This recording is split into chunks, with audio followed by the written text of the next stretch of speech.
So, what a great Christmas film. Thank you.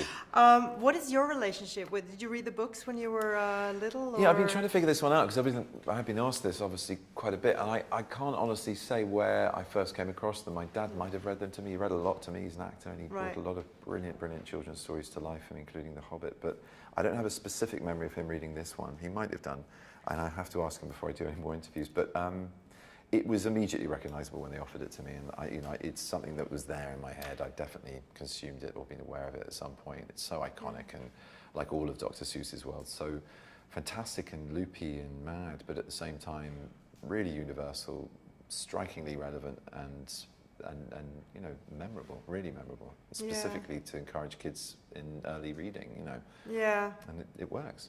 You had a very, it's a very nice Christmas film. Good. Definitely. How does Christmas look in the Cumberbatch household? Pretty private to the rest of the world, but we do things that other people do. We get together, have a good time, drink and eat, and we just have a lovely time. Nothing elaborate like the Grinch village? Whoville is like a sort of mad Christmas fair or Christmas market come to life. It's like they're sort of living in a permanent Christmas market. There are a few of those in London now, big ones. There's one in Hyde Park every year now. And how do you like doing voiceovers compared to other work? A lot, yeah. I mean, I like to mix it up, and the great thing about doing work like this is you can fit real life or animated. What am I saying? The great thing about doing work like this is you can fit live action work in between the scheduling, because you do maybe 2 or 4 hour sessions, sometimes 6, but over periods of 2 months. So it leaves enough time to do other projects. I played Patrick Melrose and Doctor Strange and Dominic Cummings, and I think a couple of other projects as well, whilst this was being worked on.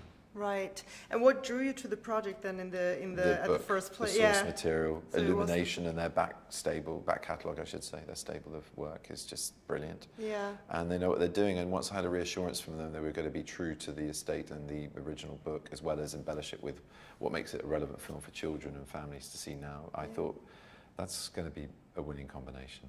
And Chris Melandri and everyone there, they really know what they're doing, and it's such a good-looking film, and I can say that because it's just like it just blows your mind. You have an idea when you're shooting in the dark by a microphone as to what it might look like, but when you actually see it, it always surpasses your wildest expectations. It's incredible.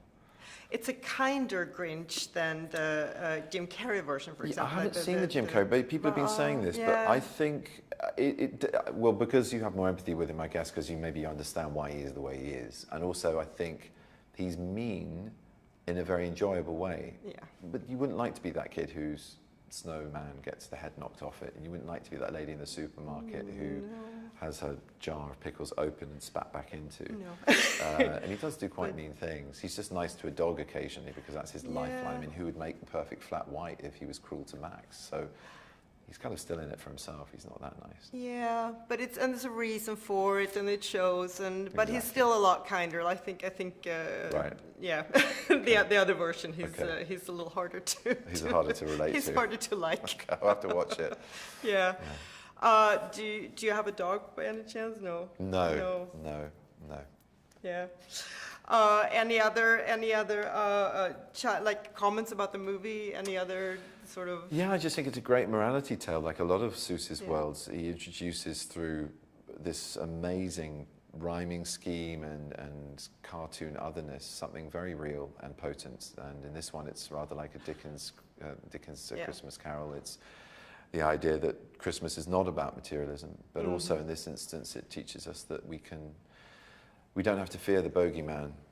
We can bring the villain in. We can try and give forgiveness and love to someone, and who knows, maybe their hearts will grow 2 sizes back to normal, and the world will be a better place for that. It may work.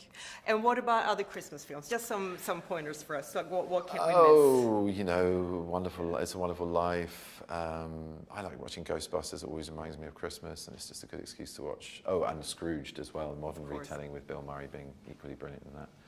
Yeah, there's a couple. Okay. Thank you so much. You're welcome.